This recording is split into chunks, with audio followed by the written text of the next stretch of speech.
Out here 1,000 miles from home, walking a road other men have gone down, seeing lots of people and places and things, seeing paupers and peasants, princes and kings.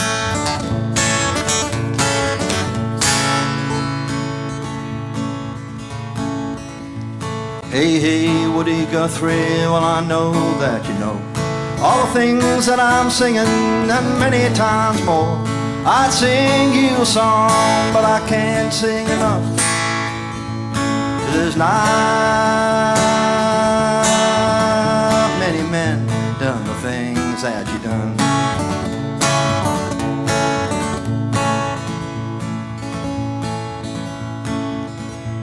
Hey, hey, Woody Guthrie, well I wrote you a song about a funny old world that's coming along. Seems sick and it's hungry and it's tired and it's torn, and it looks like it's dying and it's hardly been born.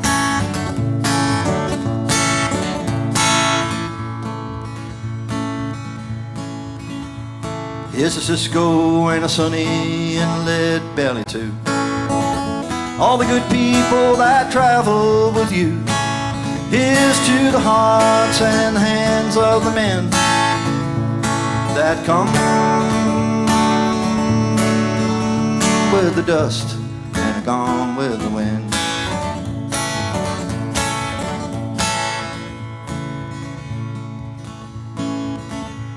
Well, I'm leaving tomorrow, but I could leave today. Somewhere down that road someday, the very last thing that I'd want to do is to say I've been hitting some hard traveling too.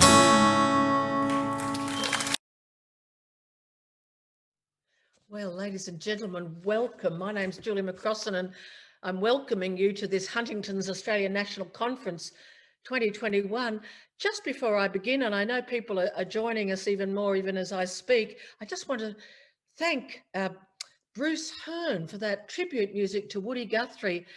You may be aware that Woody Guthrie, you know, the absolutely famous and influential folk singer, lived with Huntington's disease.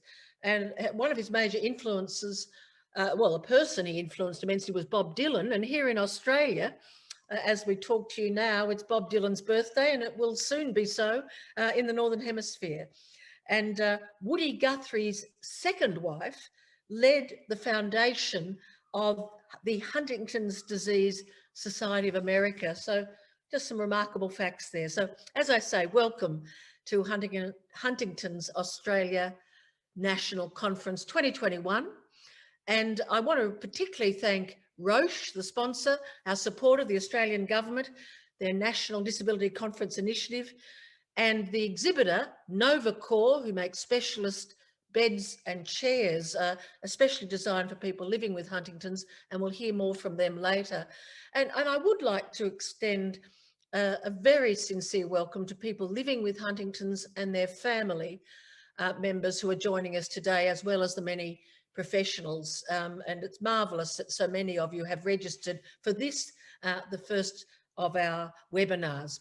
Quick housekeeping, we're going to have 3 speakers, each with 30 minutes, and we welcome questions throughout. Now, I'm sure you're used to this by now, but down the bottom you'll see the Q&A. Click on that and just put your questions or brief comments as soon as you feel them. I'm going to be monitoring them all the way through. And after our 3 speakers, the 2 speakers who are joining us live will come back as a panel to respond to questions along with a special guest. And until just before 2 p.m, we're going to get through as many questions as possible. So please don't hesitate. All questions are welcome and all comments are welcome if you could just make them as brief as possible. Well, ladies and gentlemen, we're going to welcome our first speaker now, and you can go on gallery view or at the view as you see fit. So our first speaker, and there he is, joining us from Boston, is Jimmy Pollard. He's speaking, as I said, from Boston, USA, where it's quite late at night. And Jimmy is the author of Hurry Up and Wait. He's had a very, very multi-decade association with the Huntington's community in the United States, and he's very involved in advocacy for the funding of research. So using deaf sign clapping, I welcome Jimmy Pollard, our first speaker. Thank you, Jimmy. Thanks, Michelle. Thank you all for having me. I'd like to begin by saying that the medical world kind of thinks of, conceptualizes Huntington's disease as three integrated, married together sets of disorders: movement and physical stuff, mood, and cognitive deficits, or whatever. I would like to put it in more plain English and call them challenges in thinking. You look at things in a broad scope. If you look at those three things, movement and physical, mood, and cognitive stuff, pretty much the medical world addresses the movement and physical features. Take each one of them, there's nothing new. They may be uniquely configured for folks walking Huntington's disease roads, but the medical care's got that covered. The mental health world kind of has mood covered, but you never hear the term cognitive care. But I think we should begin to talk about it and think of it that way. So I want to focus on cognitive care, if you will.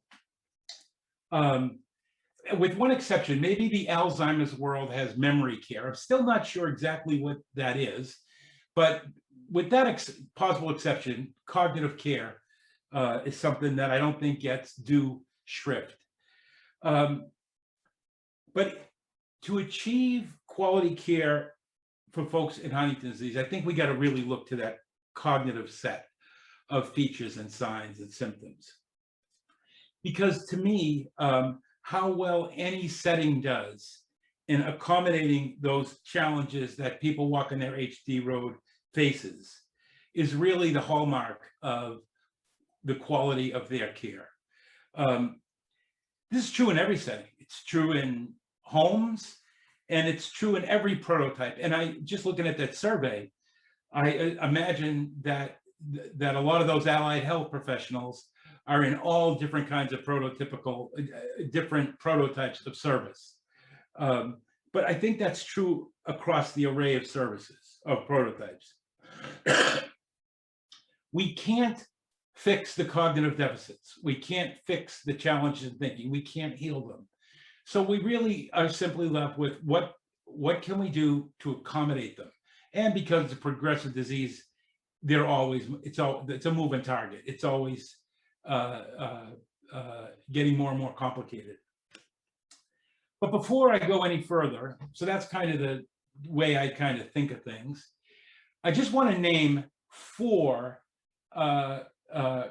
challenges in thinking that people with HD face. They may not face it down their entire HD road, but at some point along their road, they will face these challenges.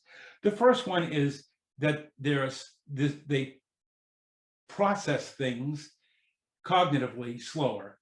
That's what I mean by slower thinking. The second one is that, and that's because there are fewer neurons firing well. It just kind of slows down all processing. The second one is that because they have slow processing, it manifests in delays in responding, particularly in conversations, but generally true in all their responses. The third one is that folks with HD will have difficulty doing more than one thing at a time, or multitasking. And the last one, and probably the most difficult one to talk about, is that folks with HD can't wait. Now, if I asked people, family members, for example, to fill in this blank on this sentence, if I said, people with Huntington's disease, when people with Huntington's disease want something, they want it and I can feel coming out of my screen a chorus of people saying now. When they want something, they want it now. Maybe one or two people be saying, yeah, well, what about yesterday? And that's true too. But people have difficulty waiting. So there's way more features than that. In any brochure that describes Huntington's disease, you'll see way more cognitive features listed. The accommodations for each one of those things are simple in nature. A major theme here in the next time we're together. And let me just mark my time here. And so the essential or easy, apparent accommodation for slower processing is just generally for everything in their life, their environment, all the folks that interact with them, is to slow down. If the second one, because people have delays in processing, they have delays in responding in conversations. And kind of my aha moment of realizing this was just a real quick story, was in a conversation with a gentleman who was well down his HD road. And we were talking about, he was telling me all about his family. And I asked him, and the conversation lasted for about 10, 15 minutes. And even though the content of it, as he told me about his family, was warm, at the same time, I could tell I was irritating him. And some of the reasons why I was probably irritating him were, in rapid succession, we both began to speak at precisely the same moment, or I stepped on his words. So often that I apologized to him. I said, Tony, I'm sorry I keep stepping on your words. But as this conversation went on, I said, what is your daughter's name? Now, if I could have remained silent, zipped this, here's what it would have looked like. Tony, what's your daughter's name? Andrea. But he had the misfortune of having me with him that evening. And here's what happened. Tony, what's your daughter's name? How many kids you got? Is she the only girl? Do I know her? Does she visit often? And all Tony wanted to do was get to Andrea. Finally, later on in the conversation, he clenched his fists and said, don't set my ticker back, because it was annoying. He had to think slower. It took him out of his game, and he had to rethink these kind of things. So the accommodation essentially for that is to wait for him to respond. The accommodation for people going to have difficulty doing more than one thing at a time is not multitasking, obviously. It's single tasking. Now, it's really difficult to single task because we live in such crazy, rushed cultures. In fact, I can't see all the people listening, but I know that, like me, many of you lived most of your adult lives before the word single tasking was invented and came into common use. The strategy is single tasking. And maybe that's the first time you heard that word. Multitasking was invented first because we live such crazy lives. And the accommodation for people who can't wait is simply hurry up. And I know that's kind of a somewhat controversial thing to say, because people say, I can't drop everything I'm doing within reason. And I understand that, but underline it, highlight it, within reason, respond to them as quickly as you can, because the fact that they can't wait is not a personality thing, character thing, it's a neuro thing. It's driven by changes in the brain. So even though those deficits and their accommodations, go slow, wait, one thing at a time, hurry up if reasonable, those are so simple notions. Everybody understands, wait, slow down.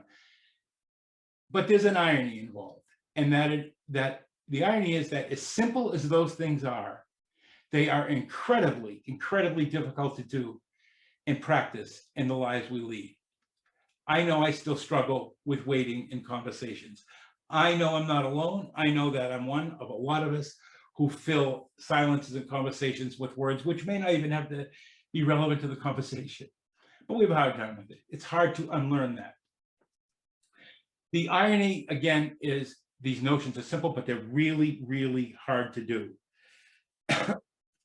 Anybody who was a manager or a staff person in any prototype care home would say, not really if they first heard of this, oh yeah, we can do that. We can slow down, we can wait, we can hurry up with it. We got it covered. But anybody, any care manager who's actually tried to implement them in a care setting acknowledges how difficult it really is. I say this as somebody who was a licensed nursing home administrator with my license on the wall for 7 years in a 160-bed home. And also as somebody who's well-traveled in the HD world. And I've been to 16 countries, and in each one of those 16 countries, I've been in multiple care homes. And anybody who specializes in this would agree that it's really, or does agree, it's really hard to enculturate your settings with getting the staff to slow down one thing at a time, wait, hurry up if somebody needs something with all that's going on. I know it's difficult. That it's really hard to do. It shouldn't surprise us that it's hard to do, because I don't know any of you at all, but I know you well enough, stereotypically, if you will, to know that whatever your daily lives are like, your level of activity, if somebody blew in to your life and just said, okay, slow down, man, one thing at a time, just wait, slow down, you're probably going to say, really? Or roll your eyes. Does this guy know what my life is like? Because we live such high-paced lives. Our cultures are really, really high-paced. But it's not just, in fact, it's also because it's just not the culture and what surrounds us, our environments, but it's also because we're talking about us now, not folks at HD. We don't come hardwired neurologically to do these things. Almost everybody's job involves multitasking. Their level of skill depends on how many things they can manage at the same time. We don't expect to slow down in conversations, because every conversation we've had in our childhood, our adolescence, and our adulthood is like ba-bum, ba-bum, ba-bum, ba-bum, ba-bum, ba-bum, ba-bum. It's high pace. And in blows somebody like me and says, instead of this, I want you to slow down, wait for people to respond. It's really, really hard to do. In this case, it's not me strolling and tell you that. It's Huntington's disease bringing these unique features and putting them in front of us. But also they're hard to do because we understand, in some cases, the absurdity of it all. Like I had mentioned that because somebody processes stuff slower, I want you to wait for them to respond. I also said that because they can't wait for neural reasons, I want you to hurry up if reasonable. So you might say, wait a minute, Jimmy, you want me to hurry up because he can't wait, and you want me to wait because he has processing delays? Are you telling me to hurry up and wait, like do both at the same time? Yes. And we know that what it feels like to deal with hurry up and wait. The phrase hurry up and wait across all English-speaking cultures basically means how absurd systems are, especially if you've been in the military. And as a carer, if you're a carer or certainly a family carer, you know what it feels like to have to do hurry up and wait in caring for your loved one, both at the same time. It feels like, So to do these simple things is just incredibly, incredibly difficult. But achieving quality of care, in my humble opinion, is a function of how well we as individual staff people or families, and how well our agencies programs, homes, whatever, accommodate these features.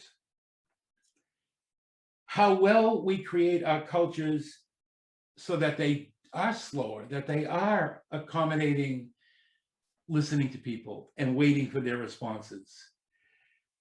I think of this kind of as building up programs and developing care settings that accommodate these things, where everybody does this stuff, as kind of a prosthetic environment.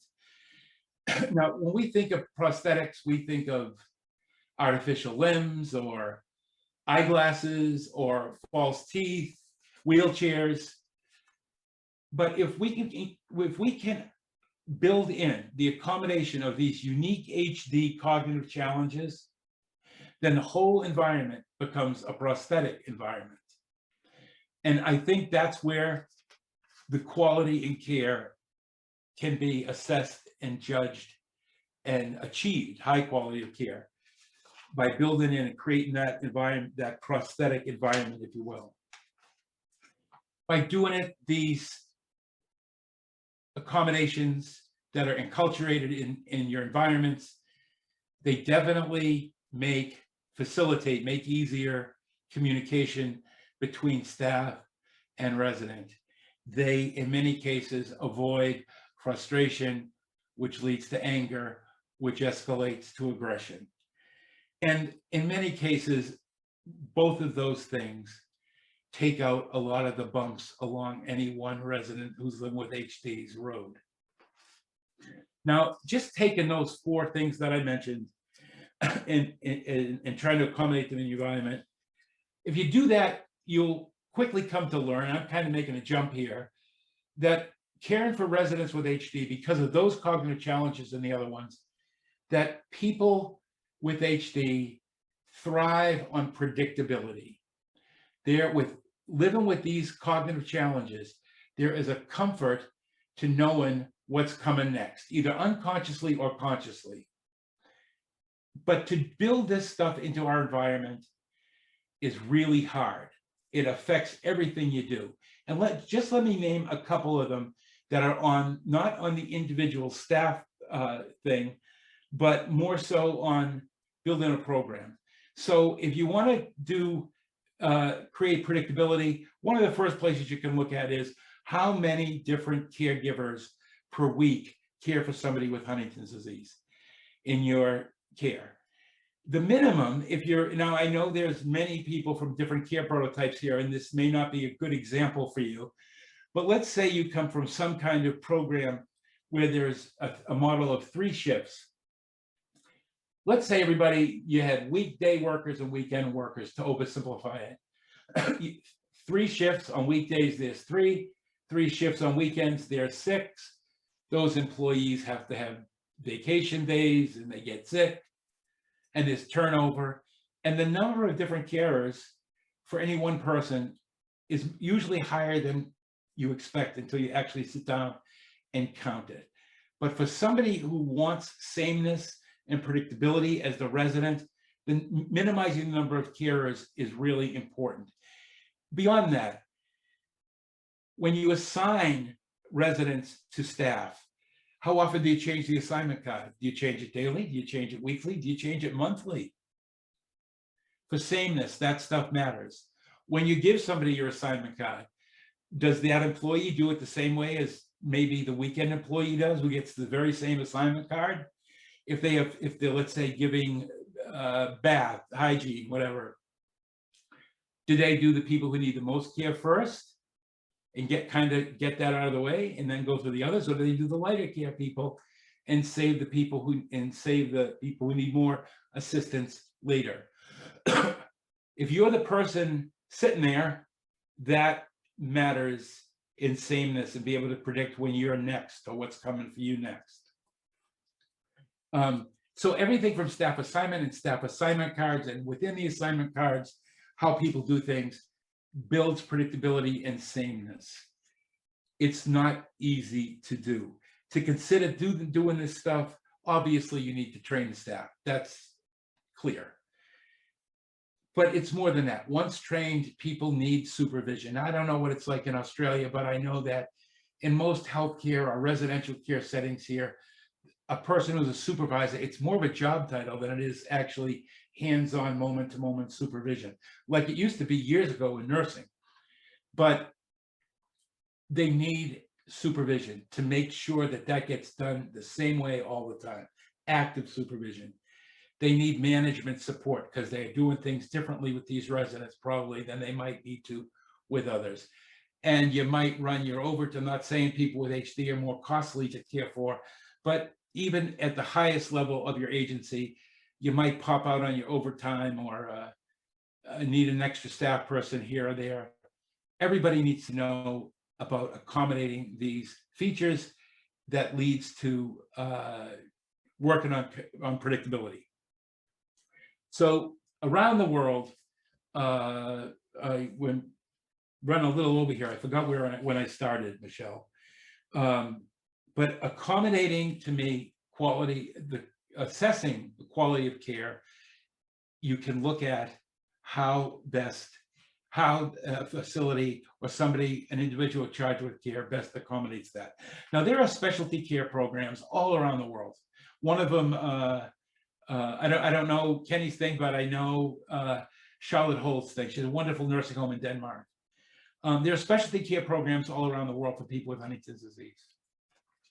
One time, and I had a home at one time when I was the administrator, I was giving a guy a tour whose wife had HD, and he was thinking of referring her to our home.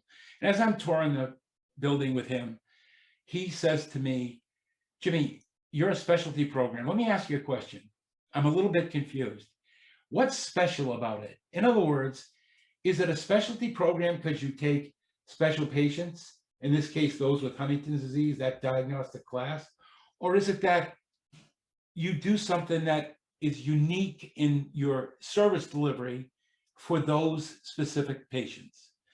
And all my staff thought it was that, but I was always haunted that if we're really going to accommodate these cognitive challenges that are unique to HD, that we've got to do, that the nature of what we do needs to be special, more so than just the clientele.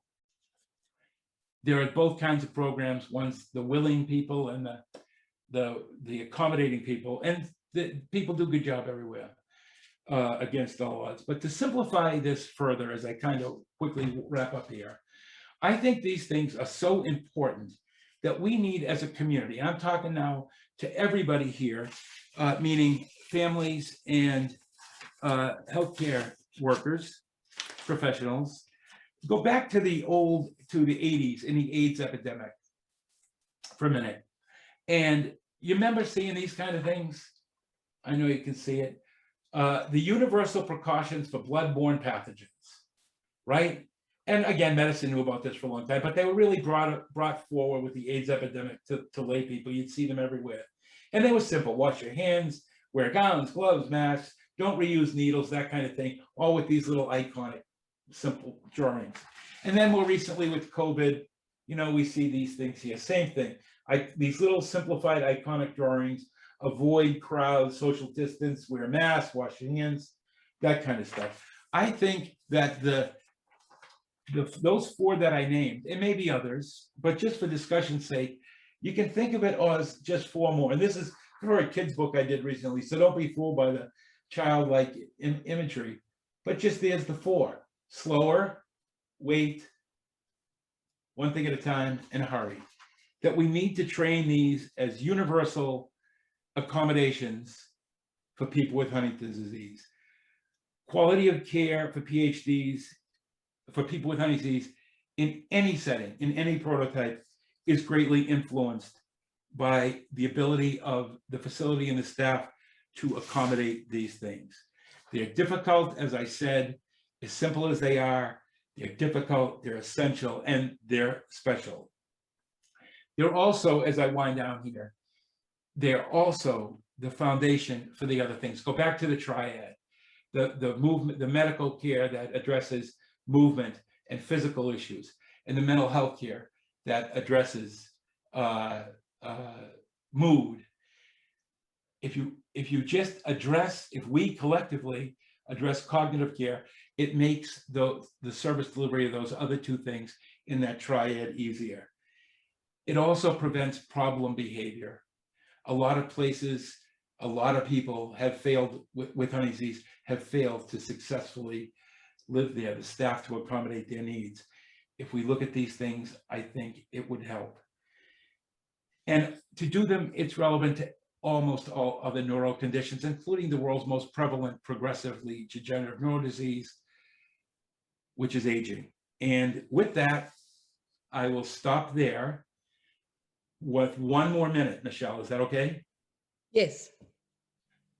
So as difficult as they are, they're that important. I want to tell a story. The last time I was in Australia at a national meeting, I had the great privilege of meeting Dr. Edmund Chu, who not only is Australian, but he came to the US way back in the 80s, and he taught a lot of people, allied health professionals, OT, PT, speech, nursing home people, clinic people, a lot about Huntington's disease.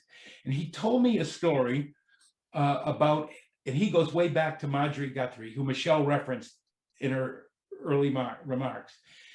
He talked about a discussion that he had with Marjorie Guthrie. And she said to him, Dr. Chu, we in America, we don't really get care. We're more into this high-tech science. Our people aren't committed to care. So in America, we'll focus on the science, but I'm looking to Australia to work on care. So I think Marjorie Guthrie was right in her assessment of the two cultures. And I just want to tell you, as an American colleague, I'm counting on you all to get care right and to give these people dignity and autonomy that they might have not been able to get before. Jimmy, thank you so much. And for those of you who are, even though we can't see you, this is deaf sign clapping. And let's thank Jimmy for that deeply reflective, but also very practical presentation. And welcome if you've just joined us during Jimmy's presentation to this Huntington's Australian National Conference 2021. Could I just say that Michelle is actually not me. My name's Julie McCrossan. I'm the MC today. Oh. Michelle, that's okay. I just thought I'd let you know who Michelle is. Michelle Giles Clark is the General Manager of Huntington's South Australia and the Northern Territory, and she will join us later. Jimmy, if you were able to go on to turn off your video and sound now, that would be great, because I'm about to introduce our next person. I also want to acknowledge that the chair of the board of Huntington South Australia has joined us for part of this presentation, but will, like so many others, be viewing this in the recordings available to people who've registered references. Welcome to everybody from New Zealand, to volunteers, and also to people from other Huntington's associations across Australia and elsewhere, and a special welcome to nurses who are represented today as well.